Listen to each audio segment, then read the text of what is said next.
There is a point when your silence stops being just quiet and starts to shake a narcissist. At first, they may have enjoyed the drama of leaving, the power of withholding, or even the satisfaction of watching you chase after answers. They might have felt sure they could drift in and out of your life, certain the door would always be open when they decided to walk back through. But when you go still, when you stop reacting, stop replying, stop feeding their egos, something unsettling happens for them. Your silence becomes louder than any words you could have said, and it makes them nervous. Nervous enough to change strategy. Nervous enough to start trying anything to break that silence. I am Zane, a relationship consultant and psychologist. And today on STR TV, we are going to look closely at those tactics. The quiet, sometimes even sweet-seeming ways narcissists try to pull you back, how you can spot them for what they really are before they pull you right back into their game. Let's dive in, my dear ones. Number 1, the friendly check-in. One of the first tactics you will notice is the innocent-seeming message. Hey, how have you been? Or just wanted to see how you are doing. On the surface, it feels polite, almost normal, like the kind of thing anyone might send. But with a narcissist, it rarely comes without calculation. This is not about genuinely checking on your well-being. It is about testing the waters, seeing if you will answer. They do not need a long reply. Even a single emoji tells them you are still reachable. Once that door is cracked open, they know they can push it wider, turning a casual check-in into something heavier. Number 2, the sudden apology. If a friendly text does not get a bite, they might raise the stakes by offering something you have longed to hear: an apology. Sometimes it will sound almost too perfect. They might admit things they denied before, acknowledge hurt they once dismissed. And it can feel like a breakthrough, like maybe they have changed. But here is the hard truth. Most of the time, that apology is not about genuine remorse.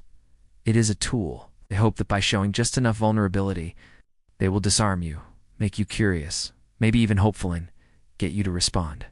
Once you do, they know they still have influence. Number 3, the provocative message. When sweetness fails, they shift to something sharper. A message that feels like a punch in the chest, an accusation, a reminder of your mistakes, or a sudden insult. It is not random, it is deliberate. Narcissists know exactly which words will sting, which buttons will make you want to defend yourself. Because if they can make you angry enough, you will respond, and once again, that silence will be broken. The content of your response does not matter. Even rage feeds them, proves they still hold space in your head. Number 4, the crisis card. When subtle pokes and sharp jabs do not work, they might escalate with something more dramatic. A sudden crisis. Maybe they hint they are not okay. Maybe they say they have no one to talk to. Maybe they even suggest something dark or alarming. It's because you are a kind person, because you still have empathy. That message pulls at you. It is designed to... Narcissists know that even if you have cut them off, even if you are angry, you still have a heart. They count on that compassion. But so often these crises are exaggerated or invented, entirely not to seek real help, but to pull you back in. Number 5, the social media trap.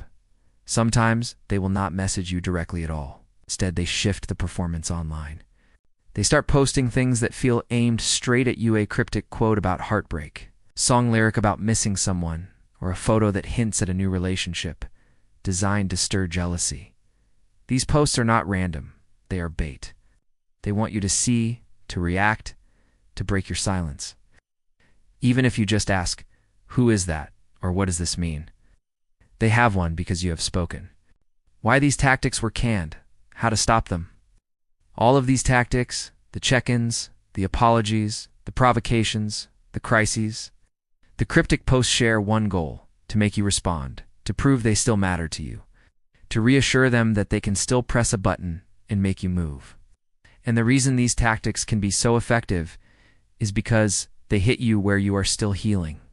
They tug at hope, at anger, at worry, at all the places where your silence already feels heavy. But the power comes in seeing the pattern. Once you can name the tactic, say to yourself, "This is Batchu," take away its sting. You reclaim the distance you fought to create. Have you seen someone do this? Sending friendly texts, dropping sudden apologies, posting just the right thing to catch your eye, all to get you to respond? Did you recognize what it was, or did it take time to see the pattern? Share your story in the comments. I always read them. And if this conversation gave you a little more clarity, subscribe to STR TV, because here we name the games no one warns you about. Next time, we will talk about how to hold your boundaries steady, even when they push, poke, and prod, how to stay rooted when their attempts to provoke you hit the tender places they know best.